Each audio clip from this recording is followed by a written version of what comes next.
नमस्ते बहनों, प्रजात academy MP में आपका स्वागत है। कैसी हैं आप सब? उम्मीद करते हैं आप सब अच्छी होंगी और लगातार अपनी पढ़ाई कर रही होंगी।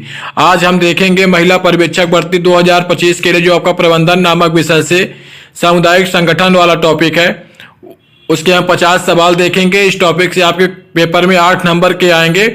आज का वीडियो देखने के बाद ये 8 नंबर आपके कंफर्म हो जाएंगे। अगर आपने इसको अच्छे से रिवीजन के तौर पे एक बार और देख लिया तो 8 नंबर आपको कोई नहीं रोक सकता। 50 क्वेश्चनों के माध्यम से सामुदायिक संगठन वाला टॉपिक पूरी तरह से हम रिवीजन कर लेंगे। आज के वीडियो को आप लाइक कीजिएगा और शेयर कीजिएगा अपने दोस्तों के साथ भी जो महिला पर्यवेक्षक भर्ती की तैयारी करती हैं। चलिए शुरू करते हैं आज के वीडियो को। उससे पहले अगर आप चैनल में पहली बार, चैनल को सब्सक्राइब कर लीजिए। वीडियो अच्छी लगे लाइक कीजिएगा और शेयर कीजिएगा अपने दोस्तों के पास भी। अगर आप इस टॉपिक की पीडीएफ चाहते हैं तो हमारे टेलीग्राम चैनल प्रजात एकेडमी एमपी से भी जुड़ सकती हैं, जहां आपको इस टॉपिक की पीडीएफ दे दी जाएगी, जिससे आपको रिवीजन करने में आसानी होगी। चलिए शुरू करते हैं आज के वीडियो को क्वेश्चन नंबर 1 से। क्वेश्चन नंबर 1 देखिए, सामुदायिक संगठन का मुख्य उद्देश्य क्या है? लाभ कमाना, सामुदायिक समस्याओं का समाधान, या सरकारी सहायता प्राप्त करना, या व्यक्तिगत विकास। सामुदायिक संगठन का मुख्य उद्देश्य क्या है? इसका आंसर होगा सामुदायिक समस्याओं का समाधान, ऑप्शन बी।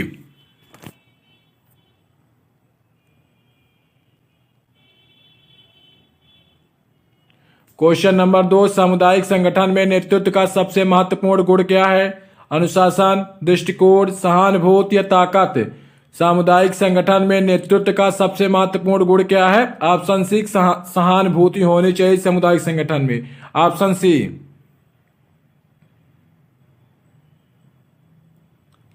क्वेश्चन नंबर 3, सामुदायिक संगठन का पहला चरण क्या होता है? योजना बनाना, समस्या की पहचान, कार्यान्वयन या मूल्यांकन। सामुदायिक संगठन का पहला चरण क्या होता है? सबसे पहले समस्या की पहचान, ऑप्शन बी।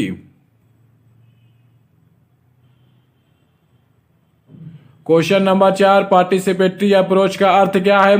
समुदाय की समस्याओं की अनदेखी करना, समुदाय के लोगों को निर्णय लेने में शामिल करना, केवल नेता द्वारा निर्णय लेना, सरकार पर निर्भर होना। पार्टिसिपेटरी अप्रोच का क्या अर्थ है? समुदाय के लोगों को निर्णय लेने में शामिल करना है, ऑप्शन बी।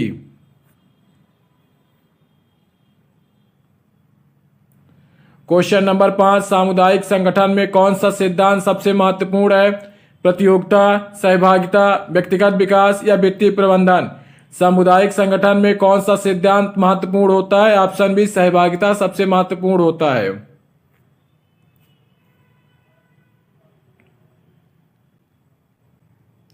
क्वेश्चन नंबर 6, सामुदायिक संगठन की सफलता का मापदंड क्या है?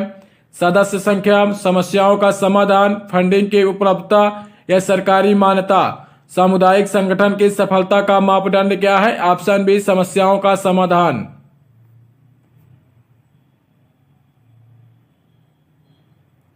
क्वेश्चन नंबर 7, SWOT विश्लेषण में टी का क्या महत्व है? स्वाट विश्लेषण में टी का क्या महत्व है? टेक्निक, थ्रेड्स, टीम या टाइम। SWOT विश्लेषण में टी का क्या महत्व होता है? Option B, threads, option B, threads. Question number 8, capacity building का उद्देश्य क्या है? नेतृत्व में सुधार, संगठन की दक्षता बढ़ाना, फंडिंग में सुधार, सदस्यों की संख्या बढ़ाना। कैपेसिटी बिल्डिंग का उद्देश्य क्या है? ऑप्शन बी, संगठन की दक्षता बढ़ाना, ऑप्शन बी।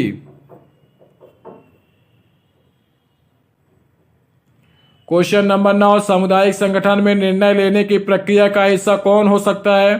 केवल नेता, सभी सदस्य, बाहरी विशेषज्ञ, केवल सरकारी अधिकारी। सामुदायिक संगठन में निर्णय लेने की प्रक्रिया का हिस्सा कौन हो सकता है? इसका आंसर होगा ऑप्शन बी, सभी सदस्य।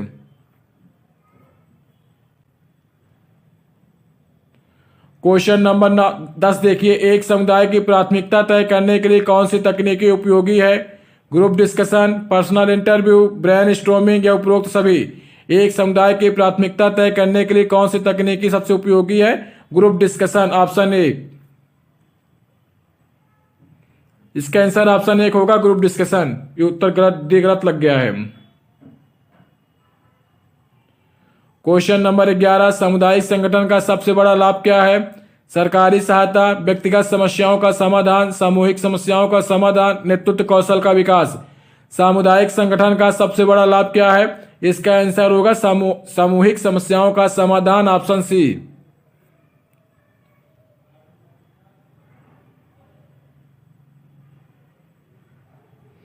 क्वेश्चन नंबर 12, कन्फ्लिक्ट डिसोल्यूशन का अर्थ क्या है? संघर्ष को बढ़ाना, समस्याओं को अनदेखा करना, विवादों का समाधान करना, नए विवाद उत्पन्न करना। कन्फ्लिक्ट डिसोल्यूशन का अर्थ क्या है? विवादों का समाधान करना, यानी ऑप्शन सी।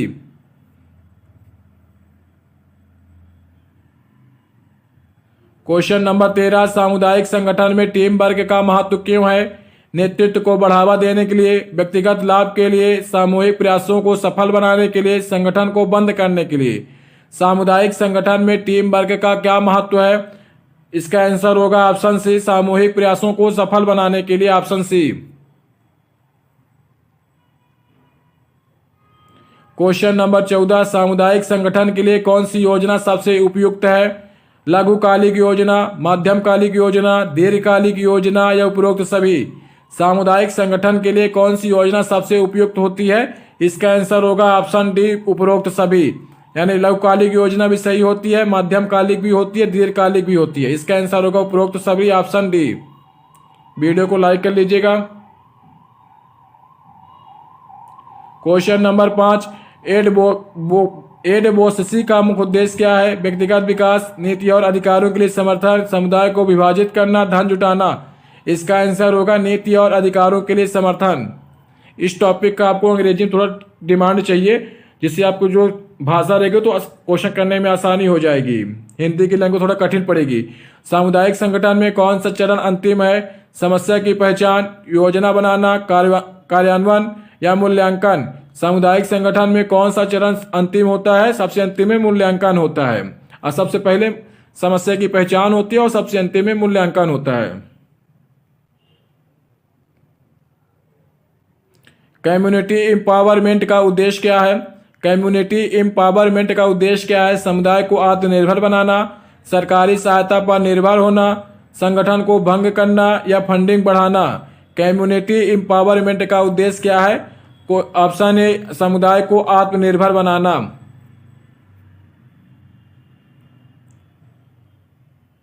क्वेश्चन नंबर 18, सामुदायिक संगठन के लिए सबसे बड़ा चुनौती कौन सा है?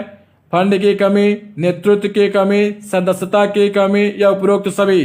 सामुदायिक संगठन के लिए सबसे बड़ा चुनौती कौन सा है? इसका आंसर होगा ऑप्शन डी, उपरोक्त सभी। फंड की कमी भी होती है, नेतृत्व की भी कमी होती है और सदस्यता की भी कमी होती है, इसलिए इसका आंसर होगा ऑप्शन डी, उपरोक्त सभी।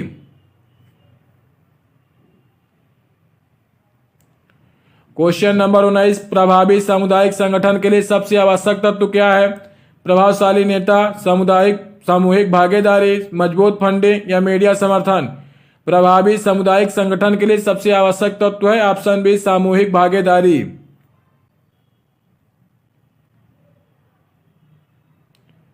क्वेश्चन नंबर 20 देखिए, सामुदायिक संगठन में मॉनिटरिंग का क्या उद्देश्य है? धन जुटाना, संगठन की गतिविधियों का निरीक्षण, सदस्यों को हटाना या संगठन को समाप्त करना। सामुदायिक संगठन में मॉनिटरिंग का उद्देश्य क्या है? ऑप्शन बी, संगठन की गतिविधियों का निरीक्षण।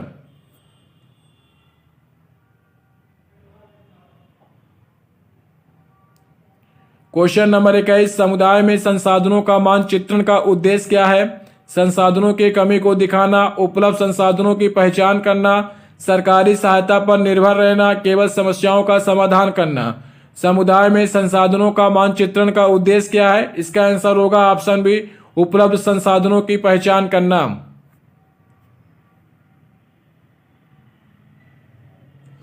क्वेश्चन नंबर 22, सामुदायिक संगठन में सामाजिक न्याय का क्या महत्व है?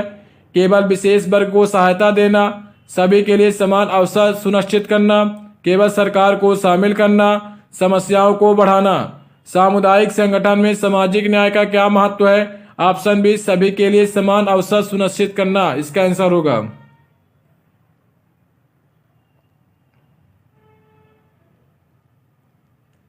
क्वेश्चन नंबर 23 देखिए, सामुदायिक संगठन में आधार रेखा सर्वेक्षण यानी बेसलाइन सर्वे क्यों किया जाता है? समस्या की स्थिति का अध्ययन करने के लिए, समाधान लागू करने के लिए, मूल्यांकन करने के लिए, योजना को बंद करने के लिए। सामुदायिक संगठन में आधार रेखा सर्वेक्षण क्यों किया जाता है? इसका आंसर होगा ऑप्शन ए, समस्या की स्थिति का अध्ययन करने के लिए। क्वेश्चन नंबर 24, सामुदायिक संगठन में फीडबैक का उपयोग क्यों किया जाता है? सदस्यों को खुश करने के लिए, सुधार की संभावनाओं को समझने के लिए, संगठन को बंद करने के लिए या धन जुटाने के लिए। सामुदायिक संगठन में फीडबैक का उपयोग क्यों किया जाता है? ऑप्शन बी, सुधार की संभावनाओं को समझने के लिए। इसका आंसर होगा ऑप्शन बी।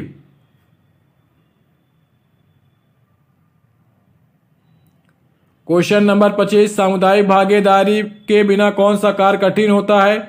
योजना बनाना, समस्याओं का समाधान या नेतृत्व प्रदान करना या उपरोक्त सभी। सामुदायिक भागीदारी के बिना कौन सा कार्य कठिन होता है? इसका आंसर होगा ऑप्शन डी, उपरोक्त सभी।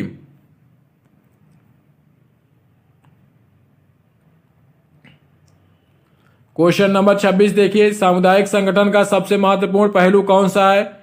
नेतृत्व विकास, संवाद और सहभागिता, धन प्रबंधन, केवल समस्या समाधान। सामुदायिक संगठन का सबसे महत्वपूर्ण पहलू कौन सा है? इसका आंसर होगा ऑप्शन बी, संवाद और सहभागिता।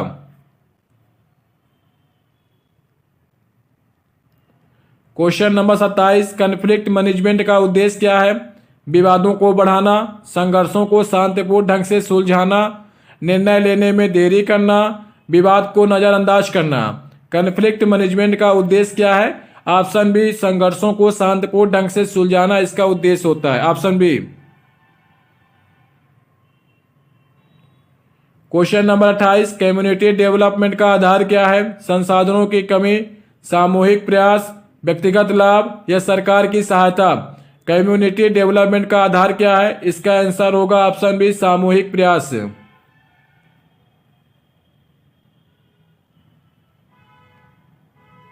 क्वेश्चन नंबर 29, एक सफल सामुदायिक संगठन में कौन सा गुण आवश्यक है? पारदर्शिता, गोपनीयता, शक्ति का केंद्रीकरण, बाहरी हस्तक्षेप। एक सफल सामुदायिक संगठन में कौन सा गुण आवश्यक होता है? इसका आंसर होगा ऑप्शन ए, पारदर्शिता।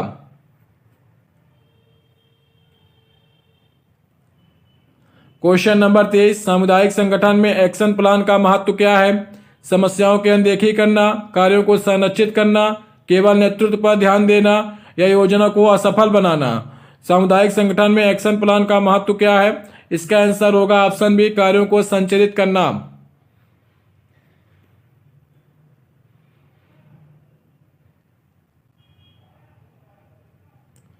Question number 31, self help groups का उद्देश्य क्या है? बाहरी मदद पर निर्भर रहना, समुदाय में आत्मनिर्भरता बढ़ाना, केवल सामाजिक विवाद सुलझाना, धन का संचय करना। सेल्फ हेल्प ग्रुप्स का उद्देश्य क्या है? इसका आंसर होगा ऑप्शन बी, समुदाय में आत्मनिर्भरता बढ़ाना।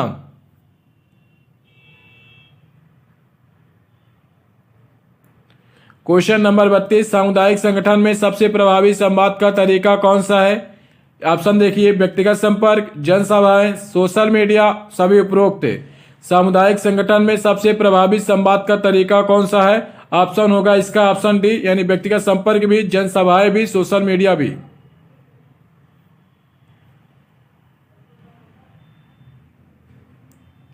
क्वेश्चन नंबर 33 देखिए, सस्टेनेबिलिटी का अर्थ क्या है? अस्थायी विकास, दीर्घकालिक विकास, सरकार पर निर्भरता या केवल पर्यावरणीय मुद्दे। सस्टेनेबिलिटी का अर्थ क्या है? इसका आंसर होगा ऑप्शन बी, दीर्घकालिक विकास।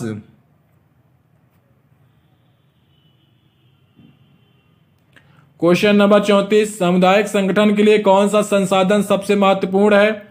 आर्थिक संसाधन, मानव संसाधन, तकनीकी संसाधन या भौतिक संसाधन।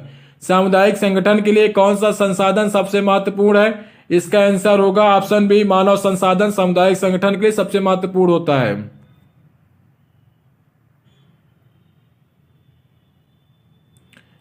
क्वेश्चन नंबर 35, कम्युनिटी मोबिलाइजेशन का मुख्य उद्देश्य क्या है? समुदाय को संगठित करना, व्यक्तिगत समस्याओं पर ध्यान देना, संगठन को कमजोर करना, बाहरी विवाद में शामिल होना। क्वेश्चन नंबर 35, कम्युनिटी मोबिलाइजेशन का मुख्य उद्देश्य क्या है? इसका आंसर होगा समुदाय को संगठित करना, ऑप्शन 1।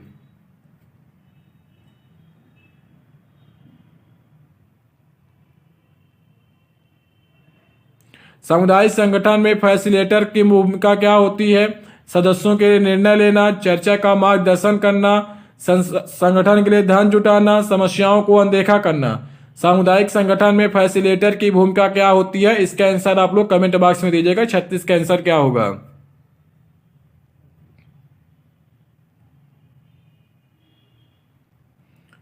क्वेश्चन नंबर 37, सामुदायिक संगठन में एवोल्यूशन का क्या महत्व है? केवल सफलताओं को देखना, कमियों और उपलब्धियों का विश्लेषण करना, संगठन को समाप्त करना, केवल सदस्यों की संख्या जानना। सामुदायिक संगठन में एवोल्यूशन का क्या महत्व है? इसका आंसर होगा ऑप्शन बी, कमियों और उपलब्धियों का विश्लेषण करना, ऑप्शन बी।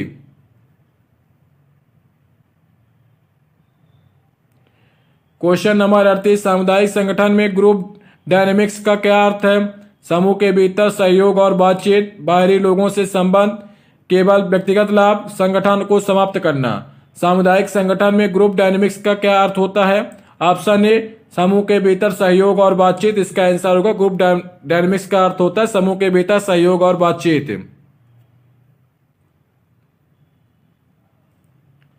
क्वेश्चन नंबर 39, सामुदायिक संगठन में ट्रांसपेरेंसी का क्या अर्थ है?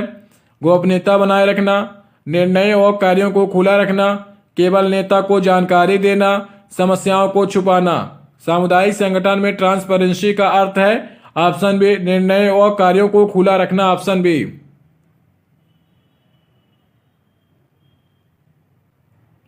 Question number 40, capacity building workshops का उद्देश्य क्या है?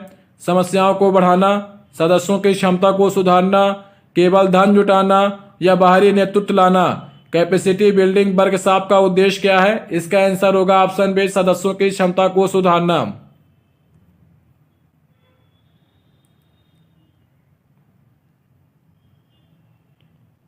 क्वेश्चन नंबर 41 देखिए, सामुदायिक संगठन में एडवोकेसी कैंपेन का उपयोग कब किया जाता है? नीतियों और अधिकारों के समर्थन में, व्यक्तिगत समस्याओं के लिए, संगठन को बंद करने के लिए, केवल आर्थिक लाभ के लिए। इसका आंसर होगा नीतियों और अधिकारों के समर्थन में, ऑप्शन ए।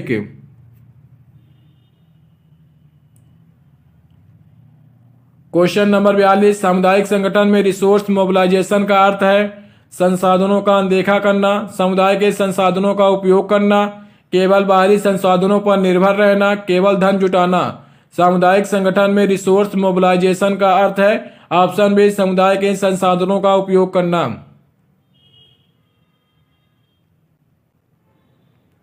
क्वेश्चन नंबर 43, सामुदायिक संगठन में पार्टनरशिप क्यों महत्वपूर्ण है? सहयोग बढ़ाने के लिए, प्रतिस्पर्धा बढ़ाने के लिए, बाहरी हस्तक्षेप के लिए, संगठन को कमजोर करने के लिए। सामुदायिक संगठन में पार्टनरशिप क्यों महत्वपूर्ण है? इसका आंसर होगा ऑप्शन ए, सहयोग बढ़ाने के लिए।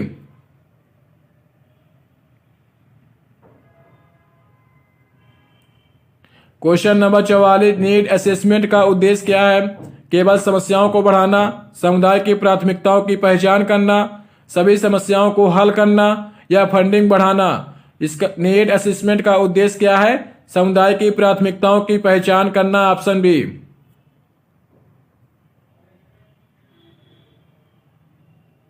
क्वेश्चन नंबर 45, सामुदायिक संगठन में नेटवर्किंग का महत्व क्या है? अन्य संगठनों के साथ सहयोग, व्यक्तिगत लाभ, प्रतिस्पर्धा बढ़ाना, केवल प्रचार करना। सामुदायिक संगठन में नेटवर्किंग का महत्व क्या है? इसका आंसर होगा ऑप्शन ए, अन्य संगठनों के साथ सहयोग।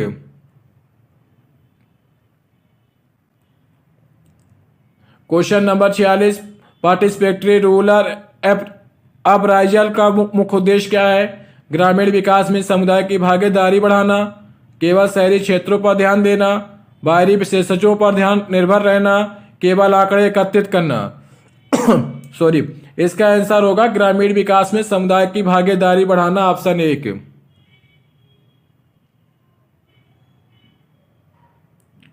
क्वेश्चन नंबर 47, सामुदायिक संगठन में एम्पावरमेंट का अर्थ है आत्मनिर्भरता को बढ़ावा देना, समस्याओं को अनदेखा करना, केवल नेतृत्व करना या बाहरी समर्थन पर निर्भर रहना।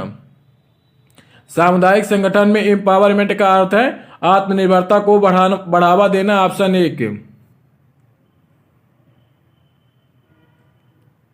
क्वेश्चन नंबर 48, सामुदायिक संगठन में एक्शन रिसर्च का उपयोग क्यों किया जाता है? समस्याओं का गहराई से विश्लेषण करने के लिए, केवल धन जुटाने के लिए, नेतृत्व को बढ़ावा देने के लिए, संगठन को असफल बनाने के लिए। सामुदायिक संगठन में एक्शन रिसर्च का उपयोग क्यों किया जाता है? इसका आंसर होगा ऑप्शन ए, समस्याओं की गहराई से विश्लेषण करने के लिए। ऑप्शन ए के।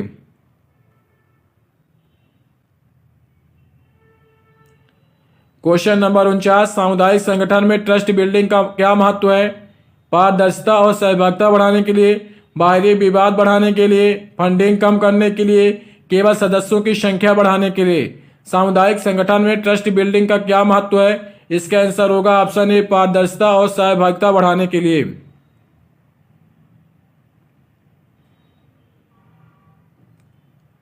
क्वेश्चन नंबर 50, सामुदायिक संगठन में सस्टेनेबिलिटी प्लान क्यों आवश्यक है? दीर्घकालिक विकास सुनिश्चित करने के लिए, अस्थायी समाधान देने के लिए, संगठन को समाप्त करने के लिए, केवल बाहरी सहायता प्राप्त करने के लिए। सामुदायिक संगठन में सस्टेनेबिलिटी प्लान क्यों आवश्यक है? इसका आंसर होगा ऑप्शन ए, दीर्घकालिक विकास सुनिश्चित कराने के लिए। ये थे आज के 50 सवाल। इसी प्रकार चैनल को आप लोग वीडियो को लाइक कीजिए, शेयर कीजिएगा, चैनल को सब्सक्राइब कर लीजिए। इसी प्रकार आपका रिवीजन बहुत आसानी से करा दिया जाएगा। जो महत्वपूर्ण 50 से 60 क्वेश्चन हर टॉपिक के बनते हैं आपको रोज एक वीडियो के माध्यम से कराया जाएगा। इसलिए आप प्रजात अकेडमी एमपी को सब्सक्राइब कर लीजिए। अगर आप इसकी पीडीएफ चाहते हैं तो हमारे टेलीग्राम चैनल प्रजात अकेडमी एमपी से जुड़ सकते हैं। कमेंट बॉक्स में लिंक हम पिन कर देंगे, जिससे आप लोग वहाँ से सीधे जुड़ जाइएगा। और वीडियो को लाइक कीजिए और शेयर कीजिए अपने दोस्तों के पास भी। मैथ की क्लास 1 फरवरी से चालू होगी। इसी प्रकार रीजनिंग की क्लास भी 1 फरवरी से चालू होगी। इन 2 विषयों के अलावा अगर आपको किसी भी टॉपिक के क्वेश्चन चाहिए तो आप लोग कमेंट करेंगे तो उस टॉपिक के क्वेश्चन आपको करा दिए जाएंगे। चलिए मिलते हैं अगले वीडियो में। अपनी पढ़ाई लगातार करते रहिए। धन्यवाद।